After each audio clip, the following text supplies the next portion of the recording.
That was a little weak. It's Friday, people, and we're here to talk about bear hunting. Now, how's everybody doing? Good. There, that's better. My name is Alice Weezy, and I, along with that handsome guy standing in the corner, Mr. Captain Justin Weezy, own and operate Weezy Outdoors in Reamer, Minnesota. Anybody know where Reamer is? The home of Bigfoot. We're nestled right there in the heart of the Chippewa National Forest. Awesome area to live, fish, play, have fun, and most of all, bear hunt. And that's what we're here to talk about today. So, with that being said, I'm going to go over the basics of bear hunting. For any of you, how many people in here hunt bear? All right, we got a lot of bear hunters in here. So a lot of the stuff I'm going to cover is going to be already stuff that you probably know, the basics of bear hunting. What you do when you're going out there, when you're establishing bait, locations, things like that. If there's anything that I don't touch on that you want to know more about, I'll have questions at the end. We also have a booth here, so we can talk bear hunting for days, I promise you. Without further ado, let me get in here. I can start working my computer. So my husband and myself operate Weezy Outdoors. We are going into our 11th season of licensed bear guides in the state of Minnesota. And hopefully I can share some insight. And hopefully this doesn't go too slow, but I might not have PowerPoint. We'll see here. Let's see. There we go. All right, so the first thing, if you're new to bear hunting or establishing your first bait location, is going to be location. Location, location, location. You're going to want to be within a reasonable distance to water. Very rarely will we ever extend a bait any further than about 150 yards from its closer water source. Now this could be beaver ponds, lake. We do a lot of flooded timber, bog area, any place where there's a suitable water source. You're going to want to be within, I'd say, not further stretching it than more than 200 yards. Also, food in the area. Like it's nice we put a pile of donuts out there for the bear, but they're still going to want to be in that area where they have a sustainable forage around them. This would include your berries, your nuts, your hardwoods, that produce acorns, any natural food that they have. So berries, rose hips, as you can see, I got pictured there, and cover. Contrary to what people think, bear are actually really elusive animals. How many people outside of bear hunting have seen a bear? Driving, whatever? Okay. But not very common, do you? It's not like driving down and we see deer all over. I'll speak loosely on that because we don't have a lot of deer right now either. But a lot of cover. So those thick, dense timbers is really what they're looking for. Another thing, when I'm going out there, when I'm set on a location that I want to place a bait or perhaps look at, I am constantly seeking on the ground. Obviously, you'll have visible signs, tracks, and scats. These are other signs that you're going to look for, like marking posts. Bears are very territorial, and they will often use the same marking post. Many times you'll see chokecherry bushes pulled down. You'll see marking posts like this where they claw on it, rub against it. A lot of times there's hair on it. So just being mindful and keeping an eye out for visible signs is ideally where you're going to want to set your location. There's a lot of tools, resources, whether you use flat books, anything. One of our favorites to utilize is the Onyx Hunt mobile app.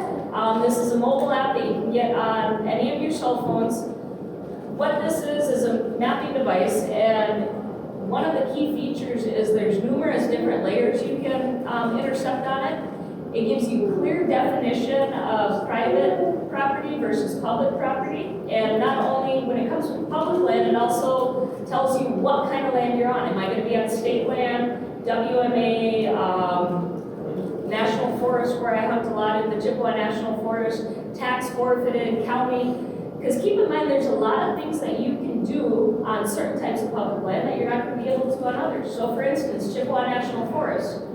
I can only cut dead and down. I can't maintain trails, I can't maintain any of that, whereas tax forfeited county land, it's a free reign. I can open up a new trail if I wanted to. So that's kind of the benefit. Also, if you have private land in the area, you know, and say you want to see if you can have access to that land, whether you have harvested an animal that took off onto that land, it's good to know the landowners. And then, of course, GPS. We all know that it's pretty easy to get lost with some thick timber. GPS tracking feature on there has helped us a lot. We'll drop pinpoints when we see a blood trail, you know, and that way we can kind of backtrack in the event that it gets a little buggy. So what we use for bait, primarily we use a lot of trail mix. A lot of those fatty, high protein, nuts, berries, things like that. Trail mix mixed with dried fruits often tend to be really good. Sunflower seeds, which maintain a high fat and oil content. Anything that is going to be beneficial for them as they enter into hyperphagia. Hyperphagia is the point when a bear is reaching the point they're just trying to pack out as many calories and eat as much as they possibly can to be able to sustain them throughout the hard winter of hibernation. We use whole oats and cracked corn. The reason why we use cracked corn opposed to whole corn is because it's a lot easier for them to digest. Now, as we all know, especially us avid bear hunters, bears love sweets. But us, we tend to use the sweets in moderation.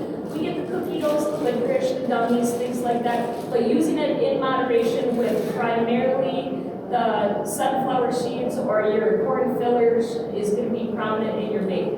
The thing is if you put out a lot of sweets for them and they get a sour stomach, they're going to eventually become aware on what's giving them the stomach ache and not want to come back. So also paying attention to when you're walking into your baits after it's been hit. Are you noticing the bear having a lot of loose stools, things like that? You might want to dial back on some of the candies and some of the sweets. We also use a lot of scent. The product that we use is called Northwoods Bear Products, manufactured right there in Wisconsin. They make a product called the Gold Rush, and it comes in an 8-ounce bottle. What we do is we go and get the 5-gallon, go talk to your local restaurants, anybody that's wanting to clean out and dump the oil. A lot of times you can pick up the oil for free, but you mix 2 ounces of this Gold Rush to 5 gallons of grease or used fryer oil, and it smells tremendous. So good you're actually going to want to bathe in it. It smells like butterscotch, and that can really draw them in, especially from quite a ways away. We also use a variety of spray scents by them and all your favorites, whether it's Cherry Burst or they make Gold Mist, which is a Gold Mist. Gold Mist, which is the similar smell to that of a Gold Rush. Gold Rush. Keeping in mind, a bear's sense of smell is 7 times that more sensitive than that of a bloodhound. So their sense of smell is the strongest asset that they have compared to, they're fairly nearsighted, they don't have the best eyesight, and hearing is fairly keen, but it's the sense of smell that's going to drive them to your bait. You want to talk about stand placement? Yeah, I can do that. He obviously finds more trees than I do, so. I'm the one that hangs these things. So stand placement is pretty key when it comes to bear hunters, so when I find a bait site, I kind of look around. I want to make sure that I got a stand or a tree that I can put a stand in where I'm covered up, so your body can stick out the total silhouette. You want some cover up there. This is a kind of example of a tree that does not work so well. But this was the only 2 trees around that bait site we have left. We've been running this bait for quite a few years now. And we lost our good cover trees due to area blow downs from winds and stuff. I picked this tree out because we got another tree right next to it. And there's a tree right in front of that stand that's between the stand and the bait pile. So when that bear's at the bait pile, he's looking up, and that tree is really blocking out the view of that stand. And I had to go up there and I had to cut a couple wings off and stuff so you can get a nice little shot through it to get to that bait. But what I also did is up in that tree is I took a bunch of ground rush and I brought it up there and I put it in the strap of the stand, I put it in the little holes around the stand and stuff. But most of the time I'm looking for, if possible, if there's any pine or aspen or anything really close to that bait site. I love those trees, there's tons of cover. But even oak trees where they got a lot of branches coming out, and try getting that stand up into that stuff, just to block the outlet. And for height, I like to go anywhere from like 12 to 15 feet. I don't want to get up too high, because then you're shooting down. I want the best shot opportunity to get in there and get a nice clean shot. Get up too high, sometimes you're shooting down, you're missing out, best part of the vitals.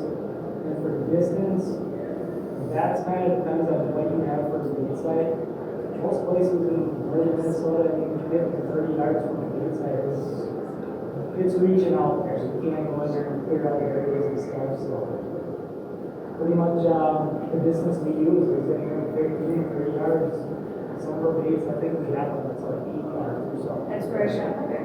Yeah. So that's all we have. That's all we had. So bait placement. A lot of times if, most of our baits are tried and true, we know that bears are in this area, so we're going to keep baiting those year after year, and we know that bears are going to find them. However, if I go into a new area, I'm just going to make a decision at that point. Am I going to cut logs and place a ground bait right away? Or am I going to hang a test bait? Now, that kind of depends on the area. If I see a lot of visible sign, there's scat, there's bedding, I got the bear tunnels through the raspberry bushes, I know they're crossing there. So, more than likely, I'm just going to place a bait, see if it takes off. However, doing a test bait, what's really a nice trick or so to try is grab a burlap sack and fill it about half full of bait, get your bait in there, get it scented down good, tie it up in the tree. If you come back in 2 days and that bait's hit, then by all means start setting your ground bait at that time. A lot of positions, when you do eventually set a ground bait, this will come in, kind of give you a clearer idea as you're coming into the baiting season after you have bear frequenting your baits. Start paying attention to your game camera pictures, what directions they're coming in, how they're opening up the bait. A lot of times, you can have bears come in perpendicular to the logs and just start rolling off the top logs. Other times, you'll have them come in parallel with the logs, and they'll just kind of break open and split the logs like a V and just start scooping it out that way. So much the same, pay attention to how they're coming in, because again, we're trying to set that bait, set that stand up, to give you the best possible shot opportunity. So if I have a bear coming in this way to open up the logs, say my stand's over on the other side of it, I'm going to set those logs perpendicular to the stand. Whereas if they're rolling them off the top, I'm going to set it more parallel with the stand.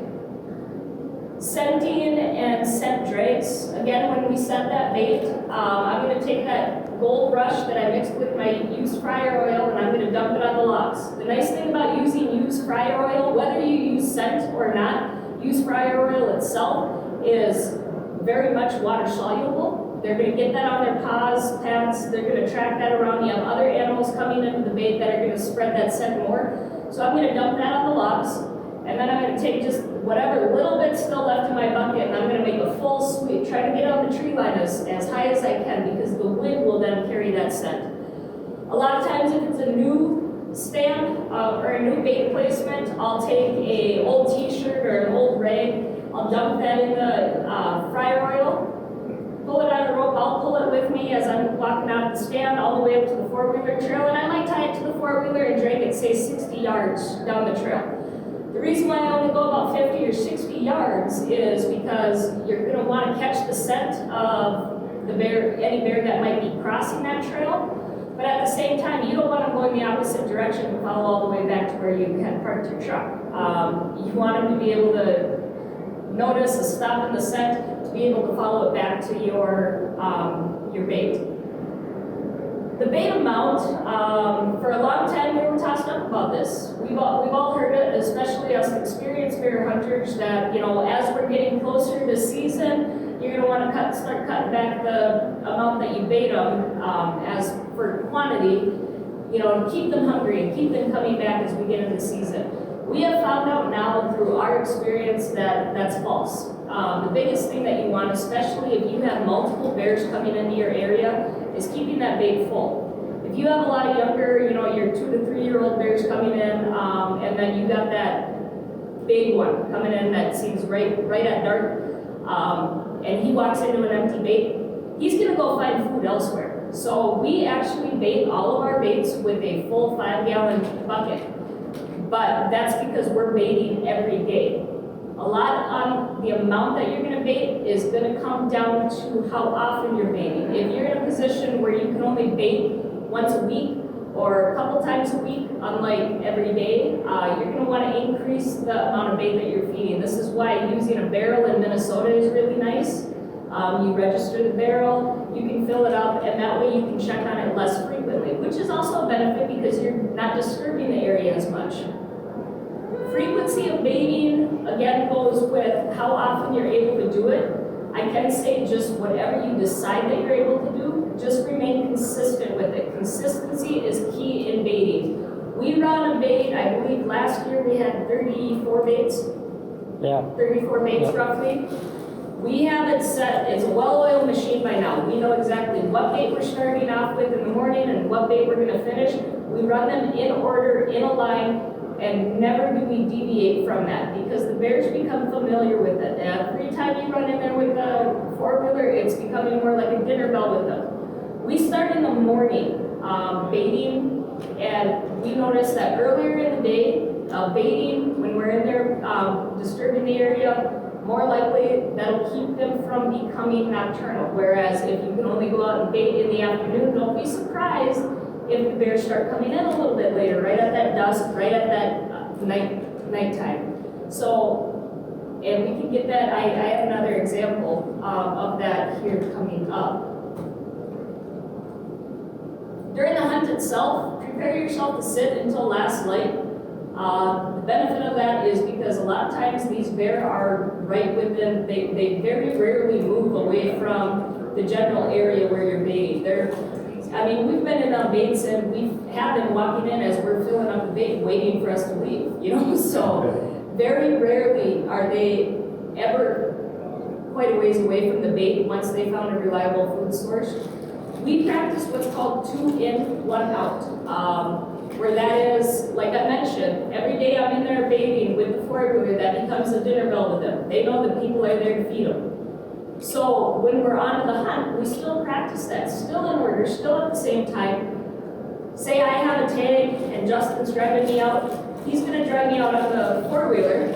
As he's filling up the bait, I'm gonna be stealthy like a ninja climbing up to my tree stand, and then he's gonna pull out of there with the four-wheeler. The benefit is, black bear can't count. So they know that somebody came in there and fed them and they heard them leave. Generally, it's not too uncommon that we have bear walking in there within 15 minutes of us leaving. And of course, the key is remaining patient. Paying attention to the bear. A lot of times when they come into a bait, you might hear them or see them long before they actually make their entrance and commit to the bait, because a lot of times they're circling that bait. Just being aware, being sure, making sure it's safe to come in. So just having patience. Shot placement. For those that don't know, that front shoulder width of a black bear, solid steel plate. So being aware of the front leg placement on that broadside shot, making sure that leg closest to you is brought forward, exposing the vitals, is going to provide for your best shot. More on that. Your best shots, of course, as we know, are either slightly quartered away or broadside. Let's see if I can get this along. There we go. So this is actual anatomy of the black bear. How many here are whitetail hunters? Okay. So as a deer hunter, you're taught either broadside or quartering away. You're going to want to tuck it right behind that front shoulder blade. Not the case for bear. With bear, it's different. Their membrane or their internal organs are actually very loosely held together with membranes. So, for instance, when a bear stands on its hind haunches, its vitals actually drop down to what would be considered the base of our sternum, kind of more in the abdominal region. So, being aware of that. That's why you hear so many people say center on center. You just aim for the middle of them. Ideally, what you're doing, that front front shoulder blade that I talked about, you're actually going to want to aim about 4 to 6 inches back just to get your heart and lung shot. That's going to be your kill shot. That's going to be the best vitals. When a bear comes in, remembering to take your time, allow them to walk fully in. You might see them, they might be sniffing the air, you know, you might be, you're getting excited, and I don't care who you are. If you're sitting in a bear stand and you don't get the shakes a little bit, you don't belong there. Everybody gets excited. It's awesome, right? So allow them to walk fully in. Allow them to open up the bait. Remember that they are there for a reason, and that's to feed. You're not going to spook them out as long as you're mindful on what you're doing. The nice thing about watching them is it's going to give yourself a chance to relax a little bit too. Allow them to come in, open the bait, start eating. A lot of times you're going to wait. A lot of times I've been in the bear stand and I have a bear right there and it comes in, the first thing that it does, opens up the bait, lays down. And all the while I'm thinking, I'm going to run out of daylight. I'm going to lose my shot. Keep in mind that if you don't get your shot, they'll be back tomorrow night, and the next night, and the next night. So just be patient, making sure that you're waiting for the best possible shot. Pay attention to the surroundings also. You know, the ravens, the red squirrels, and the bear's behavior, what they're doing. If they're a little skittish and kind of spooky, it's not necessarily you, and I'll get more on that pretty quick. But pay attention to their behavior. Oh, goodness sakes. I gotta start over. There we go. So this is what I'm talking about. Having a bear come in. This is a short little video. If everybody can see it. That's about a 200-pound bear on one of our clients' bait. And he came in, sat down. So the client's sitting there. He's waiting to get shot. And he says he's waiting. And he's waiting. But the whole time he's noticing the bear is looking around, sniffing the air. He keeps looking back. So the trail that these bears have, you know, frequent and coming in is actually located right back here. And that bear on that bait keeps looking back. And the whole time the hunter's worried that it's him. And the reason why he was texting me during this time, you know, I didn't shower before I came out. I didn't use cover scent. I don't know, I think he boogered me. But you'll see here,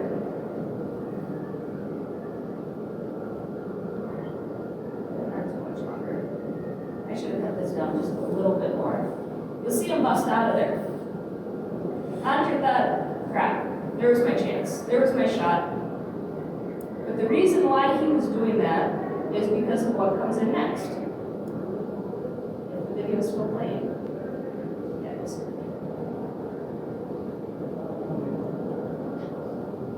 Now that was about a 200-pound bear that you first seen, and this guy's about double the size. A lot of times you'll notice this. The smaller bears do tend to come into the baits a little bit earlier. Not to say that that should throw anybody off. By all means, shoot the animal that you're going to be happy with, but I've had it happen myself. I'll be sitting there in the bear stand, and I'll have a sound 3 cubs walk in, and they're so much fun to watch. And then I'll have another boar come in, and I did the same thing, and sure enough, one boogered out of there, and I thought I messed up my chances because I wasn't proactive enough in cover set, and that's how I got my last bear, is another bigger boar walked in. So a lot of times you'll notice this. Now, if I can next one.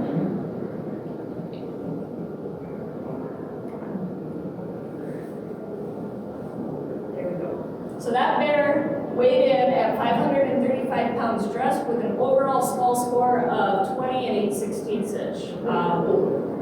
That was a big bear, and it took a lot of us to get it out of there. But that was this client's benefit in actually waiting for the shot. He was more than happy with that 200-pounder that was initially on the bait. We ended up getting that bear too, right? Yeah, 2 days later. And so that's how we know it was 200 pounds. But this was his trophy. This is a trophy class Minnesota black bear. Now, there's a lot of them that get that size, but there's a reason they get that size. They're pretty elusive, so we were thrilled to have this. And that comes into the timing of baiting too, is this bear was hitting 3 other baits in the area. And all they were getting is nocturnal pictures of this thing because they were baiting in the evening times after like 4 or 5 o'clock after they got off work. Well, I was baiting this bait in the morning time. So this bear was coming into our baits earlier in the day.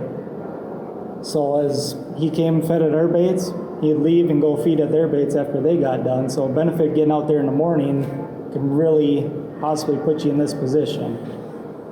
Can I ask a question? How much before the season do you start baiting? Opening day of baiting.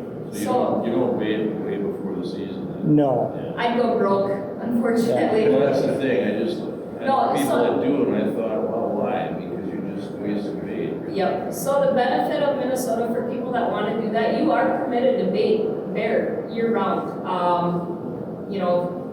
Now just being mindful that if you don't cut it off at a certain time, they're not going to enter that bit. The reasons why bears hibernate is because of a lack of food source. If you're going to keep providing them with a food source, they're not going to go into hibernation. So it's one thing to be cautious of if you do want to plan on feeding bear. A lot of people do, just to try to find areas. They start baiting earlier, and that's perfectly legal in the state of Minnesota so long as you don't establish a bait within 100 yards of that already baited area by the time season rolls around. We personally don't do it, and that's more so due to expense and time. We have other things that we do too outside of bear hunting. We have a pretty good idea on, where to bear bait and things. And even when we're tracking new, there's been times where we've set a test bait, but we don't start until baiting actually opens.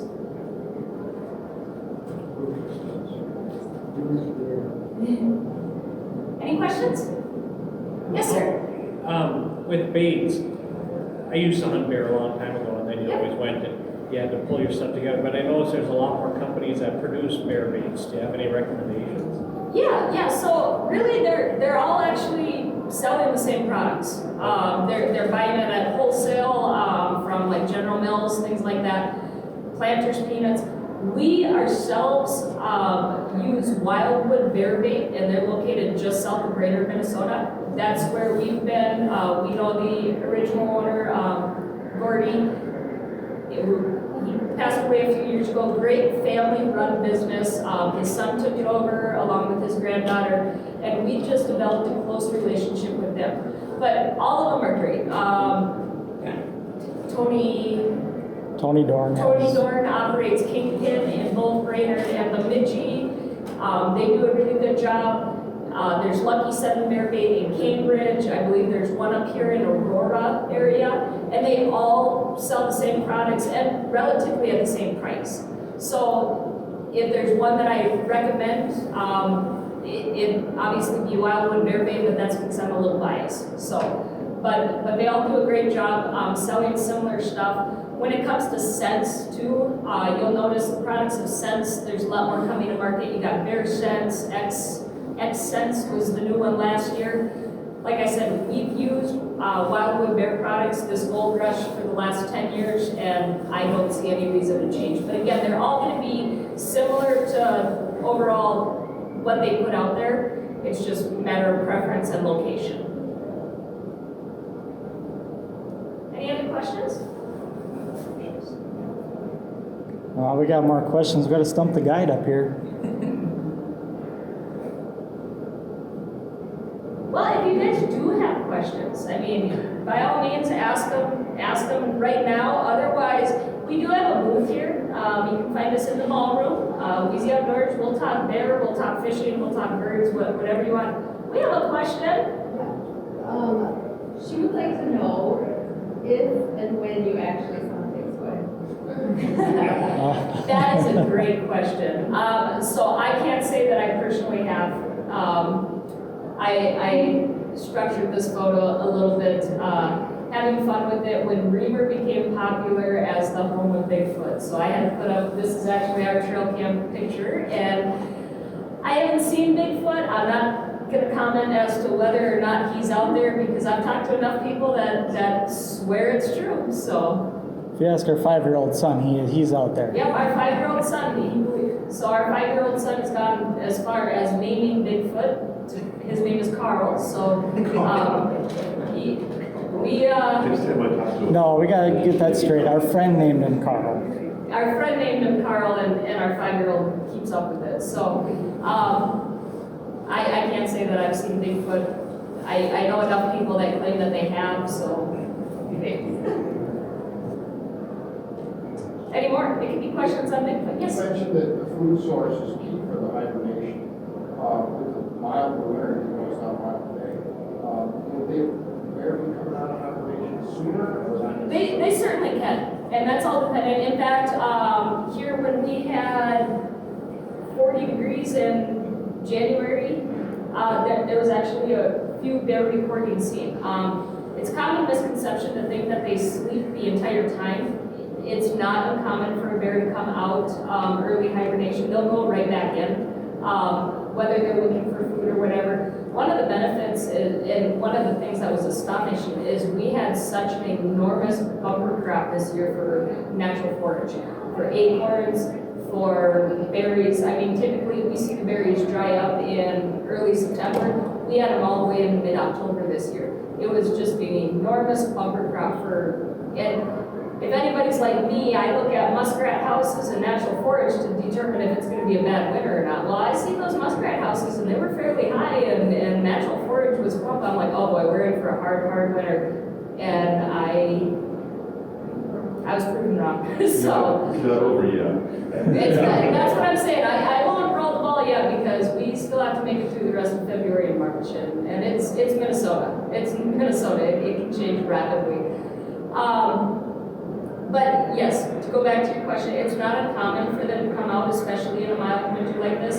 They will in turn go back into hibernation. Just a matter of what the winter's like. And unfortunately, even though it's nice and mild, there's still not a lot of food out there right now. So, yeah. If you hunt next to like agricultural corn, Yep. and okay, your acorns come at a particular time, what would you feed in your bait to get your bear to come out of the corn? At what stage would you use for bait? And same with acorns. That is a fantastic question. That's a quality question that I've never heard one because obviously there's nothing that you're going to ever throw out there. I don't care if it's jelly-filled donuts. There's nothing that you will ever throw out there that is going to deter a bear away from natural forage. And corn is a very tough one to compete And with. corn especially is a tough one to beat altogether, especially when it's still on stock and things like that. So that is very difficult to try to, basically, people think we're trying to trick bear. That's not the case at all because a bear will pass up a pile of donuts any day of the week for fresh acorns or fresh corn for that matter. What I would do is start providing them because just like us, they're very individualistic. They like eating new things, so try a different variety. And the biggest thing I would rely on is scent and time of day that you're baiting. Going out there in the morning and trying out new scents. So similar, this year we experienced, like I mentioned, a bumper crop of acorns. Well, I noticed that the gold rush, okay, maybe they're just too used to that scent. Let's try something new. I called around to every store trying to get the cherry mist. And they were all sold out. Even talked to my distributor from Northwoods Bear Products. He goes, yeah, I can't get anything out until next week. Now, we only got the first week of season. So I'm like, yeah, that's not going to do it for me. So we ended up going to the store, and I bought every single pack of cherry Kool-Aid from the dollar store. And I mixed up our own spray scent. And that worked on 2 of our baits. Just switching up the scent to give them something different may be enough to lure them in. But again, you're going with consistency. If you're noticing that they're not hitting that bait every day, just try different things. We've switched from trail mix to cereal, from cereal to peanuts, to lots of sweets to no sweets. They are very individualistic, so you are just going to have to play with it a little bit to see if you can draw them in. Have you ever used beaver pasture? Yes, we have. And actually that's proven to be really well, especially in our areas where there's beaver ponds. I can't speak the same. If you don't have beaver in your area, I wouldn't recommend using it because that's going to be an uncommon significant. Then again, maybe. But yeah, beaver castor can be good. We've used beaver tails before. The one thing, if you're using any meat-based product, all the bones have to be removed, which tends to be a process. So we don't typically do a lot with meat or things like that, like the beaver castor oils or beaver tails, things like that, absolutely. Well, the other thing, the reason why we kind of steered away from meat is we have a lot of wolves in our part, and the meat was really attracting the wolves into our baits, and when you get a lot of wolves over your baits, the bear kind of tend to stick away from them a little more. Do you have a question? Have you ever tried peanut butter? Peanut butter works really fantastic. Peanut butter, we've spread it on logs before, and in fact, I have had luck, yep. We managed to get a case of peanut butter, I think it was we picked it up, the area food shelf. This was stuff that they weren't able to put on the shelves anymore, and they gave us a bunch of jelly and peanut butter and things like that, and it actually worked really well, so much that they actually ate the wood, so that has... I got my music from Lucky 7, okay. I got it in a 55-gallon drum one year. I just got the deal on it, and it was the best thing. I believe it, yep, so we do use it sparingly, absolutely, and it's been effective. Most Really definitely. effective bait, because it feels good with the water, rain. That's right. And again, it's that oil in there that's water soluble, so you're just creating more shed for other animals to find. Super good stuff. Super good stuff. I think we put it on a tree. Well, we used to put it on the trees like that one rubbing it on the post. tree, yep. Yeah. Any other questions? Well, if there's no other questions, I want to thank you all for coming and letting me entertain you for a little bit. Like I said, we do have a booth here. You can find us online at wheezyoutdoors.com or check us out on YouTube, where we have a bunch of bear baiting and video tutorial as well. Thank you, guys.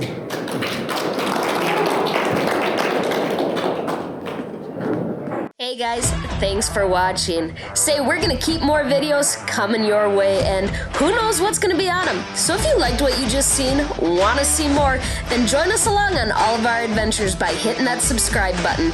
And don't forget, get out there and break the chain of routine.